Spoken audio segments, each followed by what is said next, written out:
السلام علیکم ورحمۃ اللہ وبرکاتہ۔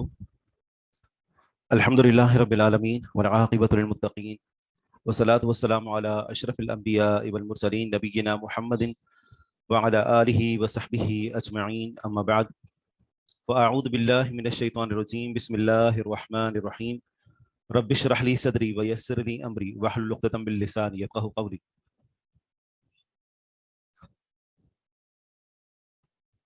باب ہے کم مرتن یقول استوو، حدیث کا نمبر ہے 813، یہیں سے پڑھنا ہے۔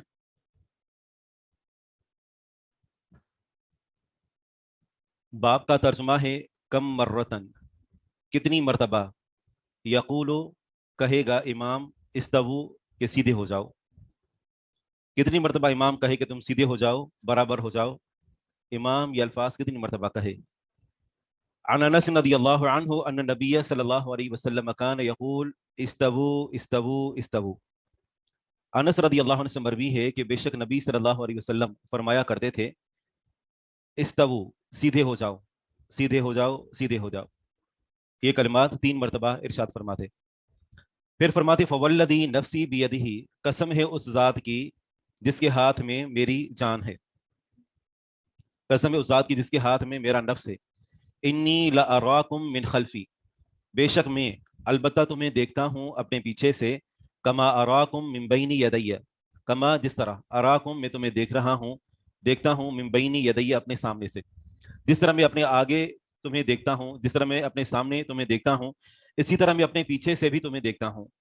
یہ حدیث اور اس کے بعد بھی 2-3 جگہ پر یہ حدیث آئے گی جس میں اس بات کا تذکرہ ہے، اور یہ رسول اللہ صلی اللہ علیہ وسلم کا معجزہ ہے کہ آپ علیہ الصلوۃ والسلام اپنے پیچھے بھی اسی طرح دیکھا کرتے تھے کہ جس طریقے سے اپنے سامنے دیکھا کرتے ہیں۔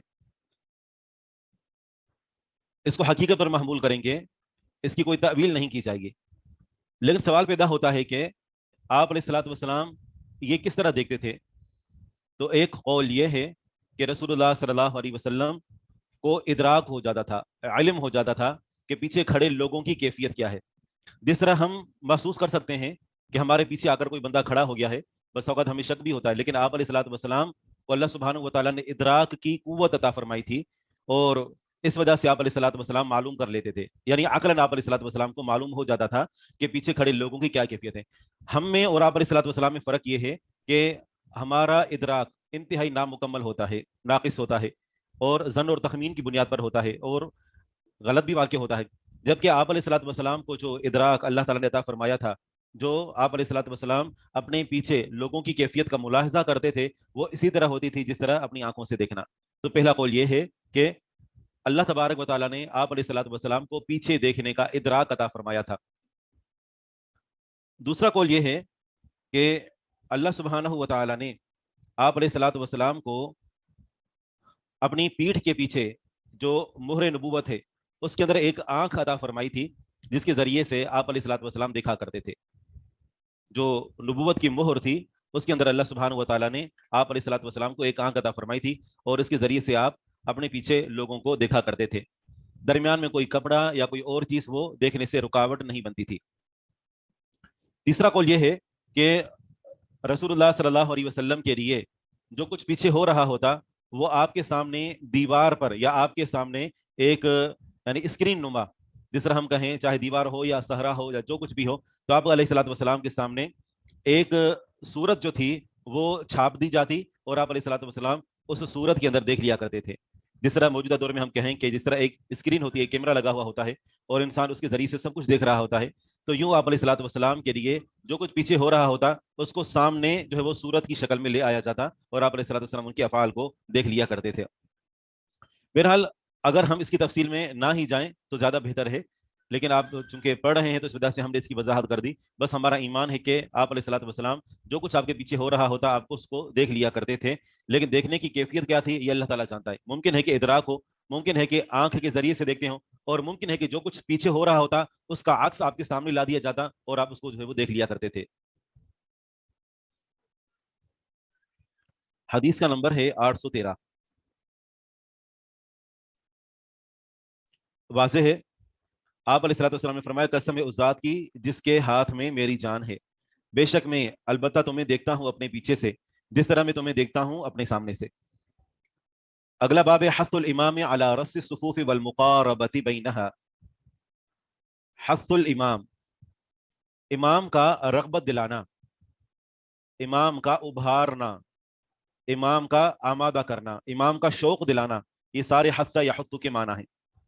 امام کا رغبت دلانا علی رص الصفوف، صفوں کو ملانے پر، والمقاربۃ بینہا، اور صفوں کے درمیان قربت پیدا کرنے پر. دو باتیں ہیں. ایک تو یہ کہ امام رغبت دلائے کہ آپس میں جب کھڑے ہو تو رص صفوف، صفوں کو ملا کر کھڑے ہو، یعنی آپس میں ایک دوسرے کے ساتھ مل کر کھڑے ہو. والمقاربۃ بینہا، اور صفوں کے درمیان قربت اس طرح کہ جو دوسری صف ہے وہ پہلی صف سے بہت زیادہ دور نہ ہو، فاصلے پر نہ ہو، بلکہ پہلی صف کے فوراً بعد دوسری صف ہو، اور صرف فاصلہ اتنا ہو کہ بس لوگ وہاں پر سجدہ کر سکیں، اس سے زیادہ فاصلہ نہیں ہونا چاہیے. یعنی صفوں کے اندر مل کر کھڑے ہونا اور صفیں قریب قریب بنانا. ہمارے ہاں تو موجودہ دور میں جس طریقے سے جو صفیں بنی ہوئی آتی ہیں یا پرنٹڈ ہوتی ہیں، یا پھر یہ کہ جو کارپٹ جو بنے ہوئے ہوتے ہیں، تو ان تمام صورتوں میں جو ہے وہ اس کی ضرورت نہیں ہوتی کہ ہر مرتبہ لوگ نئی صف بنائیں اور ان کو معلوم نہ ہو کہ کہاں کھڑا ہونا ہے، یہ صف پہلے سے تیار ہوتی ہے. حدیث کا نمبر ہے 814. تو ترجمہ یوں کریں گے: حث الامام، امام کا رغبت دلانا، علی رص الصفوف، صفوں کے ملانے پر، والمقاربۃ بینہا، اور ان کے درمیان قربت پیدا کرنے پر اور قریب قریب کھڑے ہونے پر. عن انس رضی اللہ عنہ قال اقبل علینا رسول اللہ صلی اللہ علیہ وسلم بوجہہ.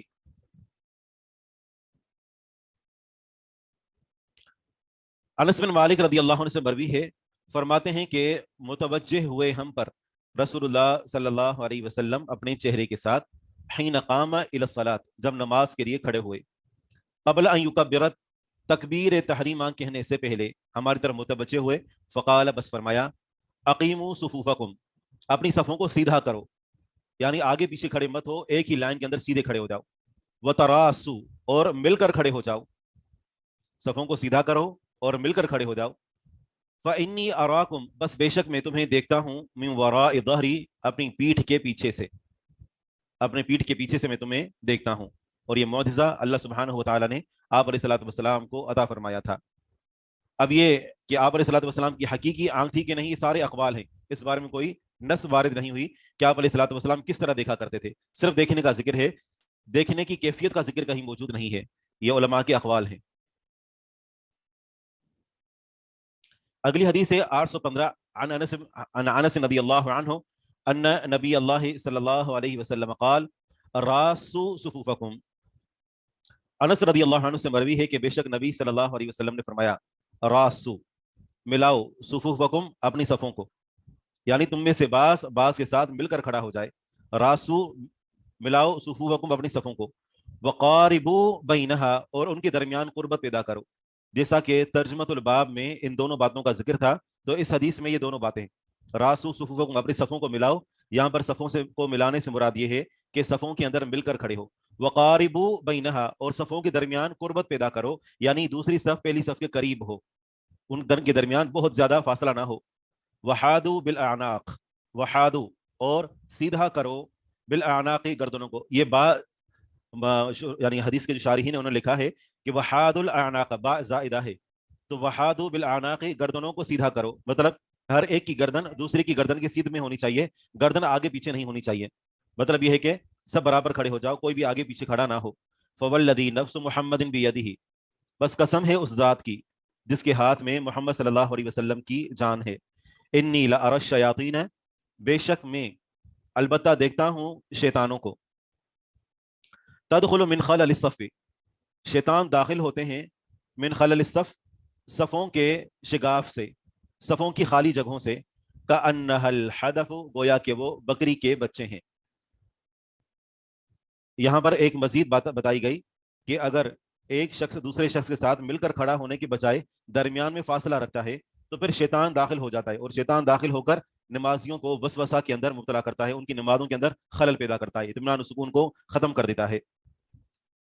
تدخلو، داخل ہوتے ہیں، من خلل الصف، صفوں کے خلال سے، صفوں کے شغاف سے، کأنہا الحدف، گویا کہ وہ بکری کے بچے ہیں. یعنی اس طرح چھوٹے چھوٹے شیطان صفوں کے بیچ میں داخل ہو جاتے ہیں. تو یہ آپ علیہ الصلوۃ والسلام کو اللہ سبحانہ و تعالیٰ نے دیکھنے کا معجزہ عطا فرمایا تھا کہ آپ جنوں اور شیطانوں کو بھی دیکھ سکتے تھے اگر اللہ تبارک و تعالیٰ دکھانا چاہتا. جی آگے بڑھیں. جی شیخ یہ احناف کے اندر یہ طریقہ نہیں دیکھا ہے میں نے، کیا وہ بھی اسی طریقے سے صفیں بناتے ہیں یا ان کا طریقہ الگ ہے؟ احناف کے ہاں نماز کے لیے صفیں بنانے کے لیے یعنی پاؤں کے ساتھ پاؤں ملانا اور مل کر کھڑے ہو جانا کہتے ہیں کہ یہ نماز کے لیے شرط نہیں ہے. ٹھیک ہے نا، یعنی نماز کا رکن نہیں ہے. جس طرح جو رفع الیدین کا وہ انکار کرتے ہیں، ٹھیک ہے نا، سینے پر ہاتھ باندھنے کا انکار کرتے ہیں، جس طریقے سے وہ سینے پر ہاتھ باندھنے کا اور آمین بالجہر کا انکار کرتے ہیں، تو اسی طرح صفوں کو ملانے کا بھی انکار کرتے ہیں. تو بہت ساری واضح طور پر احادیث موجود ہیں جس طرح یہ احادیث ہیں.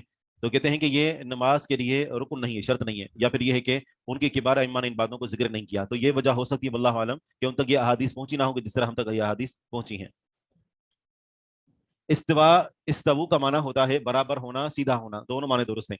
اور رس کا معنی ہوتا ہے رس یا رسو، مطلب مل کر کھڑے ہو جاؤ، ایک دوسرے کے ساتھ مل کر کھڑے ہو جاؤ.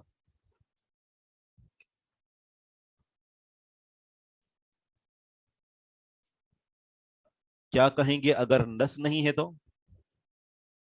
میں سمجھا نہیں ہے. نس دلیل تو موجود ہے یہ. جی اچھا اس کے بارے میں ٹھیک ہے. جی ہاں، تو کیا کریں گے؟ بس ہمارا اس کے اوپر ایمان ہے کہ آپ علیہ الصلوۃ والسلام اپنے پیچھے سے دیکھا کرتے تھے. آگے حدیث کا نمبر ہے 816. عن جابر بن سمورة رضی اللہ عنہ قال خرج الینا رسول اللہ صلی اللہ علیہ وسلم فقال. سیدنا جابر بن سمورہ رضی اللہ عنہ سے روایت ہے، فرماتے ہیں کہ ہماری طرف رسول اللہ صلی اللہ علیہ وسلم نکلے. فقال، بس فرمایا، الا تصفون کما تصف الملائکۃ عند ربهم. الا کیا نہیں، تصفون تم صفیں بناتے، تم کیوں نہیں صفیں بناتے، کما جس طرح تصف الملائکۃ فرشتے صفیں بناتے ہیں، عند ربهم اپنے رب کے پاس. اس حدیث میں ان الفاظ میں آپ علیہ الصلوۃ والسلام نے صحابہ کرام کو رغبت دلائی کہ وہ اپنی نماز اور اپنی عبادت میں فرشتوں کی اقتداء کرنے کی کوشش کریں. یہ تو ہمیں معلوم نہیں ہے کہ فرشتے کس طریقے سے عبادت کرتے ہیں، ان کا کیا انداز ہوتا ہے، لیکن جو بات معلوم ہو چکی ہیں تو ان باتوں میں فرشتوں کی اقتداء کرنی چاہیے. مثال پر آمین بالجہر کا معاملہ ہے تو فرشتے بھی اس موقع پر آمین کہتے ہیں. اسی طرح یہاں پر صفوں کا ذکر ہے، فرشتے کس طرح صفیں بناتے ہیں اپنے رب کے پاس. قالوا صحابہ کرام نے کہا وکیف تصف الملائکۃ عند ربهم، فرشتے اپنے رب کے پاس کیسے صفیں بناتے ہیں. قال، آپ علیہ الصلوۃ والسلام نے فرمایا، اب فرشتوں کی صفیں بنانے کا طریقہ کار بتایا. یتمون الصف الاول، وہ پہلی صف کو مکمل کرتے ہیں. پہلی صف کے اندر اگر خالی جگہ موجود ہو تو دوسری صف کا آغاز نہیں کرتے بلکہ پہلی صف کو مکمل کرتے ہیں. ثم یتراصون فی الصف، پھر صف کے اندر مل کر کھڑے ہو جاتے ہیں. یہ دونوں خوبیاں فرشتوں کی نماز پڑھنے، فرشتوں کی عبادت کرنے اور فرشتوں کی صفوں کے اندر ملتی ہیں کہ پہلی صف کے مکمل ہونے کے بعد دوسری صف کا آغاز اور صفوں کے اندر مل کر کھڑے ہونا. اور یہی الحمدللہ اہل السنہ والجماعہ، اہل الحدیث، اہل السنہ، ان کی نماز اور ان کی عبادت کا طریقہ ہے کہ وہ بھی اپنی صفیں اسی طرح بنانے کی کوشش کرتے ہیں. فضل الصف الاول علی الثانی، پہلی صف کی دوسری صف پر فضیلت. اگر کوئی شخص پہلی صف کا اہتمام کرتا ہے اور دوسری صف میں کھڑے ہونے کے بجائے پہلی صف میں کھڑے ہونے کی کوشش کرتا ہے تو پہلی صف میں کھڑے ہونے کا کیا اجر ہے. عن العرباد بن ساریہ رضی اللہ عنہ عن رسول اللہ صلی اللہ علیہ وسلم كان يصلي على الصف الاول ثلاثا وعلى الثاني واحدة. عرباد بن ساریہ رضی اللہ عنہ سے مروی ہے، رسول اللہ صلی اللہ علیہ وسلم سے روایت کرتے ہیں، کان یصلی، کیا آپ علیہ الصلوۃ والسلام دعا کیا کرتے تھے. دعا کیا کرتے تھے یا تو مطلقاً دعا، یا پھر رحمت کی دعا، یا پھر یہ کہ ان کے لیے استغفار کیا کرتے تھے. یصلی دعا کیا کرتے تھے، یا رحمت کی دعا کیا کرتے تھے، یا استغفار کیا کرتے تھے. علی الصف الاول ثلاثا، پہلی صف پر 3 مرتبہ، یعنی پہلی صف والوں کے لیے 3 مرتبہ کہتے یا اللہ ان کے اوپر رحم فرما، یا پھر 3 مرتبہ فرماتے یا اللہ ان کی مغفرت فرما، یا 3 مرتبہ مطلقاً ان کے لیے دعا کرتے. وعلی الثانی واحدۃ، اور دوسری صف پر 1 مرتبہ دعا کرتے، دوسری صف والوں کے لیے 1 مرتبہ دعا کرتے. تو اس حدیث میں پہلی صف میں کھڑے ہونے کی طرف رغبت دلائی گئی ہے، اور پہلی صف میں کھڑا ہونا دوسری صفوں میں کھڑے ہونے سے اس کو امتیاز حاصل ہے. اس کی وجہ کیا ہے کہ پہلی صف میں جو بندہ کھڑا ہوتا ہے وہ امام کے قریب ہوتا ہے, امام کی قرات کو توجہ سے سنتا ہے اور امام سے سیکھتا ہے. اگر امام پر سے کوئی غلطی ہو گئی تو اس غلطی کی اصلاح کرتا ہے. اور اسی طرح یہ جو پہلی صف کے اندر کھڑا ہوتا ہے تو وہ پچھلے لوگوں کو دیکھنے سے وہ محفوظ رہتا ہے, ٹھیک ہے نا. اور اسی طرح یہ جو سامنے ہوتا ہے تو اللہ سبحانہ و تعالیٰ نمازیوں کے سامنے ہوتا ہے. تو یہ ساری فضیلتیں پہلی صف والوں کو حاصل ہوتی ہیں, اور آپ علیہ الصلوۃ والسلام کا ان کے لیے دعا کرنا بھی اس فضیلت کو ظاہر کرتا ہے. السلام علیکم ورحمۃ اللہ. وعلیکم السلام ورحمۃ اللہ. شیخ صاحب اس میں عورتوں کا کیا ہے پھر؟ یعنی اگر عورتیں مسجد میں نماز پڑھتی ہیں تو عورتیں تو پیچھے ہوتی ہیں, لیکن ان کا بھی یہ فضیلت دینے کا دل کرتا ہے تو وہ تو امام کے پیچھے نہیں ہوتی, تو ان کی جو پہلی صف ہوگی وہ کم ہوگی؟ یہ آگے اگرچہ آ رہا تھا اور ہم سوچ رہے تھے کہ اس کی وضاحت وہیں پر کر دیں گے, لیکن آپ نے سوال پوچھا ہے تو اگر ایسی صورت ہے, یہ جو فضیلت ہے یہ مردوں کی صفوں کے لیے ہے, لیکن اگر عورتوں کے کھڑے ہونے کی جگہ بالکل ایسی جگہ پر ہے کہ جہاں عورتیں مردوں سے بالکل علیحدہ ہیں, مثلا مرد نیچے نماز پڑھتے ہیں, عورتیں اوپر ہیں, یا مرد اوپر ہیں اور عورتیں جو وہ نچلے طبقے میں نماز پڑھ رہی ہیں, یا آگے پیچھے اس طریقے سے نماز پڑھ رہی ہیں کہ مردوں کے کھڑے ہونے کی جگہ بالکل الگ ہے اور عورتوں کے کھڑے ہونے کی جگہ الگ ہے, تو ایسی صورت میں عورتوں کی پہلی صف کی فضیلت بھی وہی ہوگی جو مردوں کی پہلی صف کی فضیلت ہے, ٹھیک ہے. لیکن آپ علیہ الصلوۃ والسلام کے دور میں یہ ہوتا تھا کہ مرد اور عورتیں دونوں اکٹھے نماز پڑھتے تھے, کہ عورتیں مردوں کے پیچھے کھڑی ہوتی تھی اور درمیان میں کوئی رکاوٹ, کوئی پردہ وغیرہ اس کا کوئی خاص اہتمام نہیں تھا. تو اس وجہ سے یہ بتایا گیا کہ عورتوں کی جو بہتر صف ہے, اجر کے اعتبار سے جو زیادہ بہتر صف ہے وہ عورتوں کی پچھلی صف ہے. لیکن یہاں معاملہ یہ ہے کہ اگر عورتوں کی جو بالکل سیپریٹ جگہ ہے جہاں مردوں کے ساتھ اختلاط کی کوئی صورت نہیں ہے تو یہ فضیلت عورتوں کی صف کے لیے بھی ہوگی. وجہ کیا ہے؟ وجہ وہی ہے کہ جو مردوں کی صف کے لیے ہے, اہتمام کے ساتھ پہلے آنا, اور اسی طرح اللہ سبحانہ و تعالیٰ جو نمازیوں کے سامنے ہوتا ہے وہ جو ان کو قرب حاصل ہوتا ہے کسی کے پیچھے بغیر پیچھے, اور جو بندہ متوجہ ہوتا ہے بس اوقات نمازیوں کی طرف, ان کے کپڑوں کی طرف جو ہے وہ کوئی بھی تشویش کی صورت ہوتی ہے تو عورتیں پھر ان تمام چیزوں سے بچی رہتی ہیں. پھر یہ کہ پہلے آ کر بیٹھنا, تو یہ سارے امور جو ہیں یہ عورت کا پہلی صف کے اندر نماز پڑھنا یہ اس کی فضیلت پر دلالت کرتے ہیں. امید ہے کہ بات سمجھ آ گئی ہوگی کہ اگر عورتیں اور مرد ان دونوں کی علیحدہ علیحدہ جگہ ہیں تو پھر جس طرح مردوں کی پہلی صف کی فضیلت ہے وہی فضیلت عورتوں کی پہلی صف کی بھی ہے. استاد صاحب جیسے ہم مساجد میں پڑھتے ہیں, ہم عورتوں کی اوپر چھتوں پہ ہوتی ہے جگہ, تو وہ بالکل ڈیفرنٹ جگہ ہوتی ہے نا مردوں سے. صحیح. اسی صورت میں بھی یعنی پھر اگر وہ پہلی صف کو کمپلیٹ کرتی ہیں تو وہی فضیلت انشاءاللہ. بالکل اس دور کے اندر بھی پہلی صف جو عورتوں کی ہوگی اس کی بھی وہی فضیلت ہے جو مردوں کی پہلی صف کی فضیلت ہے.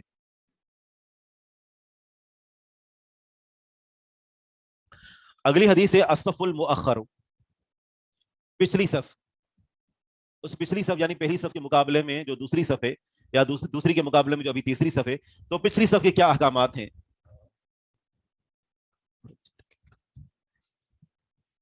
عورت چہرے کے نقاب کے ساتھ بھی نماز پڑھ سکتی ہیں, بالکل.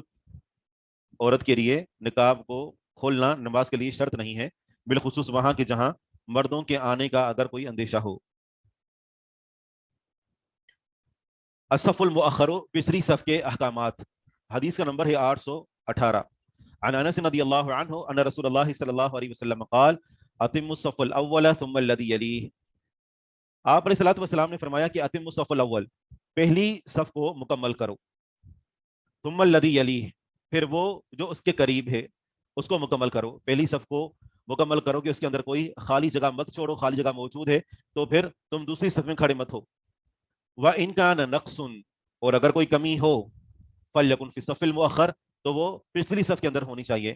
اگر افراد کچھ کم ہیں تو وہ پچھلی صف میں سے کم ہونے چاہیے, کیونکہ بعد میں آئیں گے, مل جائیں گے اور سب مکمل ہو جائے گی. تو پہلی صف کے اندر خالی جگہ نہیں ہونی چاہیے, کوئی نقص نہیں ہونا چاہیے, بلکہ پہلی صف کو مکمل کرنے کے بعد ہی دوسری صف کا آغاز کرنا چاہیے.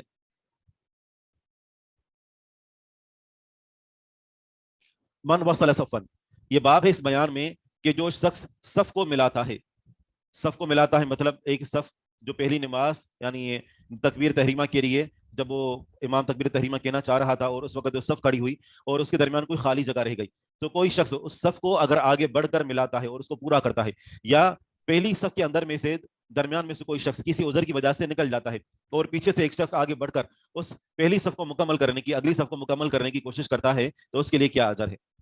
من وصل صفن, جو شخص صف کو ملاتا ہے اس کے لیے کیا ہے؟ عن عبد الله بن عمر رضي الله عنهما أن رسول الله صلى الله عليه وسلم قال من وصل صفا وصله الله ومن قطع صفا قطعه الله عز وجل. حدیث کا نمبر ہے 819.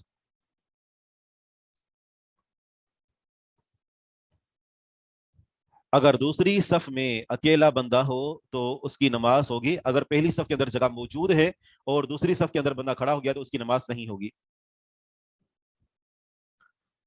رسول اللہ صلی اللہ علیہ وسلم نے فرمایا من وصل صفا، جس شخص نے صف کو ملایا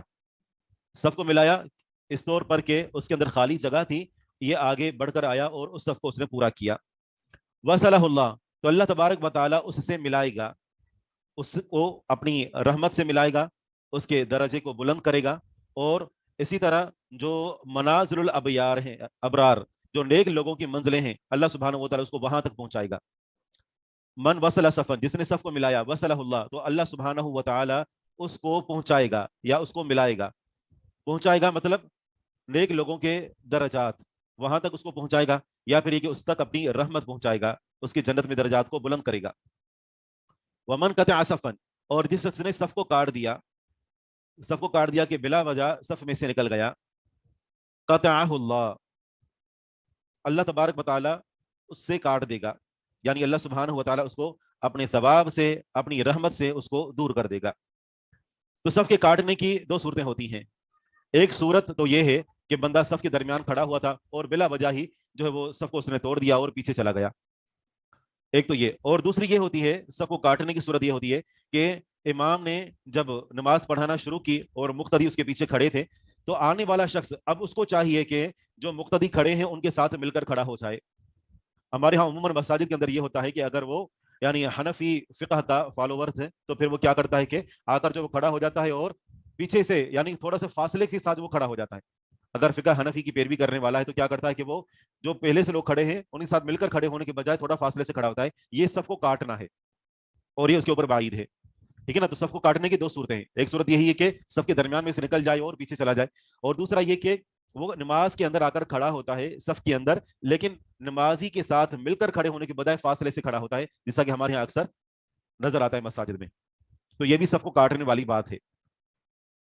بس اوقات کوئی حنفی جو ہے وہ آ کر مسجد میں نماز پڑھ رہا ہوتا ہے، اہل سنت والجماعہ اہل الحدیث کی مساجد کے اندر، اور وہ پاؤں کو جان بوجھ کر اس طریقے سے رکھتا ہے تاکہ اسے کوئی پاؤں ملا ہی نہ. یعنی کس قدر جو ہے وہ حدیث کے ساتھ انکار کرنے والی بات ہے. آپ علیہ الصلوۃ والسلام کے فرمان کو اہمیت نہ دینے والی بات ہے، حدیث کا انکار کرنے والی بات ہے کہ بندہ اپنے پاؤں کو بالکل قریب قریب کھڑا کرتا ہے تاکہ مجھ سے کوئی پاؤں ملا ہی نہ، یا پھر پاؤں کو یوں ٹیڑھا رکھتا ہے.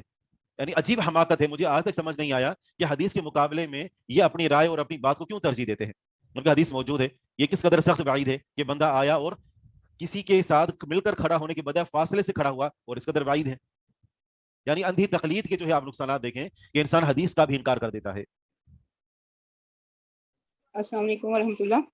وعلیکم السلام ورحمۃ اللہ. دو سوال ہیں میرے. ایک تو یہ اس حدیث کے ریفرنس سے کہ یہ جو اتنی سی حرکت ہے نماز کے اندر یہ جائز ہے، یعنی اگر نمازی جو ہے خلا کو پورا کرنے کے لیے اس صف کو چھوڑ کے اگلی صف میں چلا جاتا ہے تو یہ حرکت اس کی جائز ہے.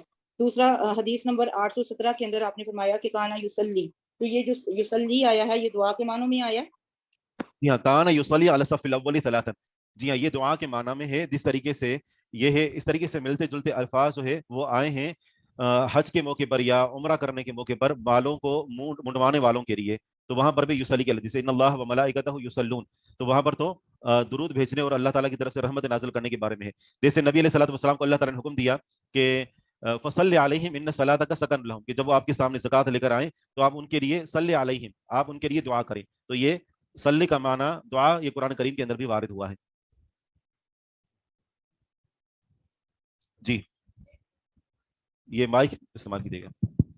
شیخ، جیسے ہم نماز پڑھ رہے ہیں اور آگے کی صف سے کوئی نکل کے چلا گیا تو ہم نماز کے دوران آگے کی صف پہ جا سکتے ہیں؟ بالکل، اور یہ زیادہ بہتر ہے بجائے اس کے کہ ہم پیچھے کھڑے رہیں اور پوری صف حرکت کرنا شروع کر دیں. یعنی جو جگہ خالی ہوئی ہے اس کے ساتھ دوسرا بندہ ملے، پھر وہ بندہ اپنی جگہ سے حرکت کرے. تو سب کو حرکت میں لانے کی بجائے بہتر ہے کہ پیچھے سے بندہ آ گیا اور اس صف کو پورا کرے. اور شیخ ایک اور سوال کہ اگر جیسے صف میں کبھی بہت زیادہ لوگ ہو جاتے ہیں تو کنجسٹڈ ہو جاتی ہے کہ رکن بھی صحیح سے نہیں ہو پاتے، جیسے رکوع میں جا رہے ہیں وہ بھی صحیح سے نہیں ہو پا رہا ہے، تو اس صورت میں پھر پیچھے ہو سکتے ہیں؟ اسی صورت میں نماز کا جب آغاز ہو رہا ہے مثال کے طور پر، تو اسی صورت میں بندہ اندازہ لگا سکتا ہے کہ میرے کھڑے ہونے کی جگہ یہ میرے لیے کافی ہے یا ناکافی ہے. ٹھیک ہے نا. اگر سمجھتا ہے کہ یہ میرے لیے جگہ ناکافی ہے تو پھر اس کے لیے بہتر ہے کہ نماز کا آغاز کرنے سے پہلے بھی وہ پیچھے چلا جائے. اب یہ ہے ایک عذر کی صورت, بغیر عذر کے پیچھے ہٹنا درست نہیں ہے. اور اس طرح جب نماز شروع ہو چکی تو پھر اس کے بعد نماز کی حالت میں پیچھے جانا منع ہے, الا کہ کوئی انتہائی مجبوری ہو جائے, جو کہ عام طور پر نہیں ہوتی. انسان یعنی گزارا اگر کرنا چاہے, تکلیف تھوڑی برداشت کرنا چاہے تو نماز پڑھ سکتا ہے, ایسی صورت میں اس کو پیچھے نہیں جانا چاہیے.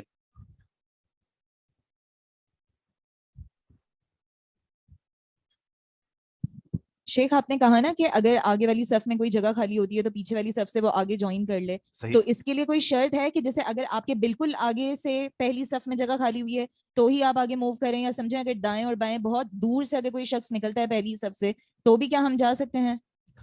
جی ہاں, یہ آپ نے بہت اچھا سوال کیا کہ ایسی صورت میں انسان دیکھیے کہ اگر وہ قریب کھڑا ہے اس جگہ سے جہاں سے کوئی بندہ نکل کر گیا ہے, مطلب اتنا ہے کہ مطلب بہت زیادہ اس کو چلنا نہیں پڑے گا, تو ایسی صورت میں یہ نہیں کہ بندہ مسجد کے اس کونے میں کھڑا ہے اور وہاں دوسری صف جگہ خالی تو یہ پورا چلتا ہو جا رہا ہے نماز کی کیفیت میں, اس طرح نہیں. مطلب یہ قریب ہو, کیونکہ اگر جگہ خالی ہو چکی ہے اور کوئی بھی آگے نہیں بڑھ رہا اور آپ کو مسئلہ معلوم ہے قریب ہے تو آپ کھڑے ہو جائیں, اور اگر بالفرض آپ بہت زیادہ دور ہے تو پھر بعد میں کوئی آئے گا اور وہ کھڑا ہو جائے گا.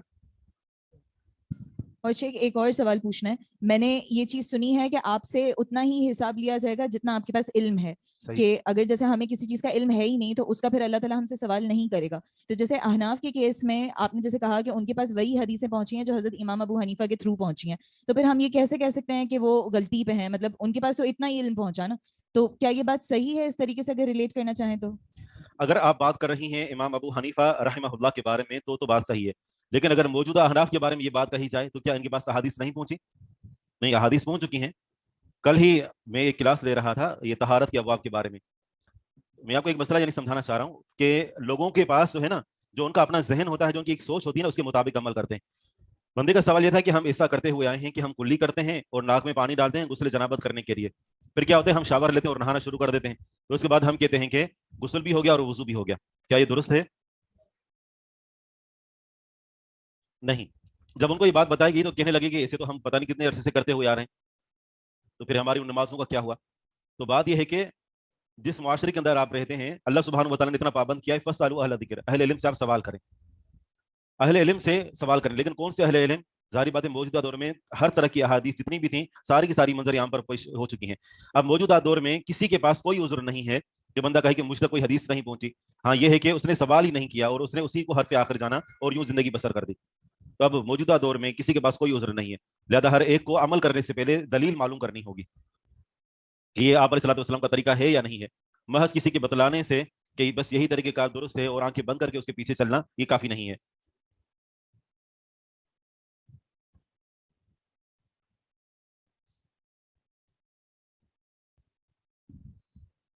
پہلی صف میں جگہ نہ ہو اور دوسری صف میں اکیلے ہوں تو اسی صورت میں نماز ہو جائے گی. ایسی صورت میں جب ساتھ والا پاؤں نہ ملائے ہم کس حد تک کوشش کریں, کس حد تک کوشش لازمی ہے ہم پہ. اسی صورت میں یہ ہے کہ جب آپ دیکھتے ہیں کہ آپ شروع میں ایک مرتبہ پاؤں ملائیں اس کے ساتھ, اور اگر وہ پاؤں ملانا چاہ رہا ہوگا وہ بھی اس کی طرف کہ جو پہلے سے کھڑا ہوا ہے اور آپ اب اگر شامل ہوئے ہیں, اب آپ کے اوپر لازم ہے کہ آپ اس کے ساتھ پاؤں ملائیں جو پہلے سے نماز کے اندر کھڑا ہوا ہے. جو بعد میں آیا ہے اس کے اوپر لازم ہے کہ وہ آپ کے ساتھ پاؤں ملائے. تو جس کے ساتھ آپ پاؤں ملانے کی کوشش کرتے ہیں, ایک مرتبہ آپ نے کوشش کر کے دیکھ لی اور وہ پاؤں اپنا ہٹا دیتا ہے تو اب آپ اس کے پابند نہیں ہیں.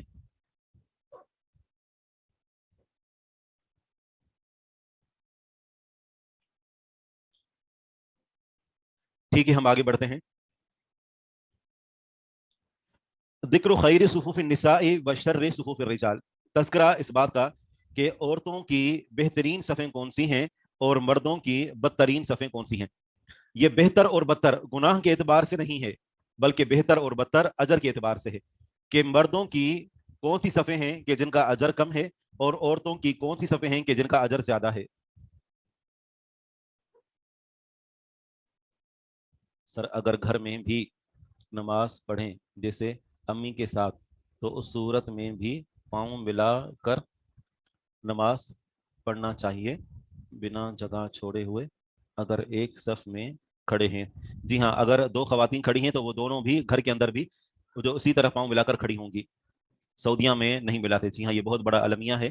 سعودی جو ہے وہ خود کو ایک علیحدہ مخلوق سمجھتے ہیں اور اپنے علاوہ وہ سب کو جو ہے وہ سمجھتے ہیں کہ یہ شاید کسی اور سیارے سے اتر کر آئے ہیں.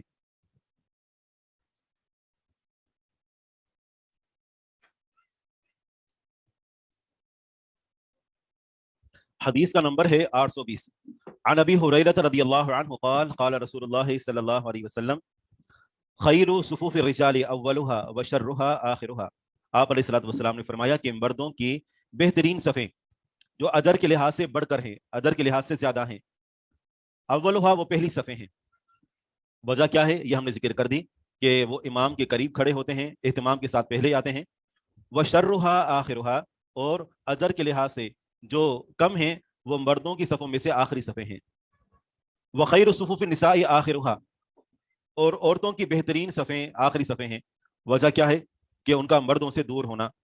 مرد جس طریقے سے اگر مرد اور عورت دونوں اکٹھے ایک جگہ پر نماز پڑھ رہے ہوں، جیسا کہ حرم کے اندر ہمیں صورتحال نظر آتی ہے. وخیر صفوف النساء آخرها، اور عورتوں کی بہترین صفیں آخری صفیں ہیں، اجر کے لحاظ سے وہ بڑھ کر ہیں. وشرها اولها، اور اجر کے لحاظ سے جو کم ہیں، جو بدتر ہیں، یا بدتر سے مراد کوئی گناہ کی بات نہیں، یہ لفظ اگرچہ ہم اس کا ترجمہ یوں ہی کرتے ہیں، لیکن جو اچھی نہیں ہیں تو وہ اول ہے، پہلی صفیں ہیں عورتوں کی. اور اس کی وجہ یہی ہے کہ وہ اور صفیں مردوں کی صفوں کے قریب ہوتی ہیں. اور بالخصوص اس دور کے اندر کہ جب ہم اس تصور کریں کہ جب پردہ کی کوئی یعنی منظم کوئی شکل نہیں تھی. اور ہم نے ابھی تھوڑی دیر پہلے اس کی وضاحت کر دی کہ اب موجودہ دور میں عورتوں کی پہلی صفیں ہی بہتر صفیں ہیں. اور اس کی وجہ یہی ہے کہ وہ مردوں کے اختلاط سے پاک ہوتی ہیں، اور عورتوں کا پہلی صف کے اندر آنا، اس کے لیے اہتمام کرنا، پہلے سے جگہ اگر پکڑنا، اور پھر یہ کہ توجہ سے تلاوت کرنا. اور اکثر ہم جو شکایت کرتے ہیں نا، یہ اپنے آپ سے بھی یا دوسرے لوگوں سے بھی پوچھتے ہیں کہ ہم نماز کے اندر ہماری توجہ نہیں رہتی، تو اس کے پیچھے جو مختلف اسباب ہوتے ہیں ان میں سے ایک سبب یہ بھی ہوتا ہے. آپ ان دو نمازوں کا جو ہے وہ آپ کبھی توازن کر کے دیکھیں کہ ایک وہ نماز کہ جو آپ یعنی اذان ہونے کے بعد آپ جلدی جلدی سے وضو کرتے ہیں اور بھاگم بھاگ آ کر پہنچتے ہیں اور امام کے پیچھے دوسری یا تیسری صف میں کھڑے ہوتے ہیں، ایک یہ. اور دوسرے نمبر پر یہ کہ آپ باقاعدہ بسم اللہ پڑھ کر، شروع سے بسم اللہ پڑھ کر آپ جب وضو کا آغاز کرتے ہیں، کبھی آپ یہ تجربہ کر کے دیکھیں کہ وہ نماز کہ جب آپ نے وضو کا آغاز بسم اللہ سے کیا، پھر آپ نے وضو کیا اور آپ پہلی صف کے اندر آ کر کھڑے ہو گئے، اور امام کے آنے سے پہلے آپ وہاں پر موجود تھے، آپ نے تحیۃ المسجد ادا کی، یا جو مسنون جو سنن رواتب ہیں وہ آپ نے ادا کی، پھر آپ بیٹھے رہے، امام کا انتظار کیا، اور اس کے بعد آپ پھر کھڑے ہوئے اور پہلی صف کے اندر آپ نے بالخصوص دائیں طرف آپ نے جب نماز پڑھی، تو ظاہر بات ہے کہ دونوں نمازوں میں بہت زیادہ فرق ہوتا ہے. تو بہرحال عورتوں کی جو پہلی صف ہے وہ موجودہ دور میں بہتر صف ہوگی، اور یہ حدیث موجودہ دور میں بھی اس صورت میں لاگو ہوگی کہ جب مرد اور عورتیں دونوں اکٹھے ایک جگہ پر نماز پڑھ رہے ہوں اور درمیان میں کوئی رکاوٹ نہ ہو. تو عورتوں کی پھر بہتر صف وہ ہوگی جو مردوں کی سب سے زیادہ دور ہو اجر کے لحاظ سے، کہ عورتیں زیادہ توجہ کے ساتھ عبادت کر سکیں گی. تو مردوں کی جو یعنی ایک قسم کی جو ان کی باتیں ہوتی ہیں یا ان کی آوازیں، یا پھر یہ کہ ایک سمیل مردوں کی آ رہی ہوتی ہے، ٹھیک ہے نا، اگر بالفرض وہ دونوں قریب ہوں تو ان تمام چیزوں سے جو عورتوں کی آخری صف ہوگی تو وہ پاک ہوگی، لہذا وہ زیادہ بہتر ہے، اجر کے لحاظ سے بڑھ کر ہے. شیخ اس حدیث کے جو الفاظ ہیں اس کا اطلاق اس پر ہو سکتا ہے کہ جیسے مسجد حرام میں خواتین اور مرد نماز پڑھے ہوتے ہیں، تو جو عورتیں ہوتی ہیں وہ پیچھے ہوتی ہیں، مرد آگے ہوتے ہیں، اور وہاں پہ مکمل پردہ بھی نہیں ہوتا، تو وہاں پر جو سب سے آخری والی صف ہوگی وہ عورتوں کے لیے بہتر ہوگی. بالکل ایسے ہی ہے. بارک اللہ. الصف بین السواری، وضو بسم اللہ پڑھنا کا بغیر ہو جاتا ہے. یہ تو آپ ماشاءاللہ سے 3 سال سے سنتے ہوئے آ رہے ہیں کہ بسم اللہ کے بغیر وضو ہو جاتا ہے.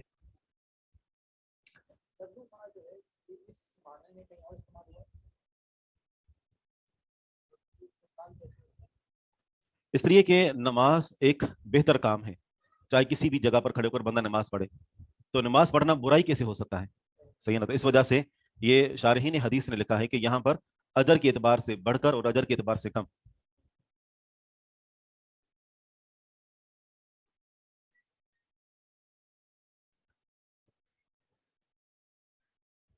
الصف بین السواری، ستونوں کے درمیان صف بنانا، اس کا کیا حکم ہے؟ پہلی بات تو یہ ہے کہ اگر انسان اکیلا نماز پڑھ رہا ہے، یا 2 افراد نماز پڑھ رہے ہیں، یا صرف اتنے افراد ہیں کہ دونوں ستونوں کے درمیان ہی آ سکیں گے، ٹھیک ہے نا، جتنے بھی افراد ہیں وہ صرف دونوں ستونوں کے درمیان آ سکیں گے، تو اس صورت میں نماز پڑھنے میں کوئی حرج نہیں ہے. مثلا 2 ستون ہے، اکیلا بندہ نماز پڑھ رہا ہے، یا 2 بندے جماعت کر کے وہاں پر نماز پڑھ رہے ہیں، یا پھر یہ کہ 3-4 افراد ہیں، امام مثال ستونوں کے درمیان ہے اور مقتدی پیچھے، یا امام آگے ہے اور مقتدی ستونوں کے درمیان ہے، اس میں کوئی حرج نہیں. اسی طرح اگر مسجد کے اندر تنگی ہو، جیسے حج کے موقع پر آپ نے مسجد حرام اور مسجد نبوی میں دیکھا ہوگا کہ اتنی زیادہ تنگی ہو جاتی ہے کہ وہاں بہت زیادہ ستون ہے اور ستونوں کے درمیان میں بھی صفیں بنائی گئی ہیں، تو اسی صورت میں وہاں کھڑا ہونا جائز ہے. لیکن اگر پیچھے صف میں خالی جگہ موجود ہے تو پھر ہمیں ستونوں کے درمیان جو ہے وہ صف نہیں بنانی چاہیے. وجہ کیا ہے؟ وجہ یہ ہے کہ ستونوں کے درمیان میں جگہ جو ہے اس میں صف بنائی، پھر بیچ میں ستون آ گیا اور ادھر سے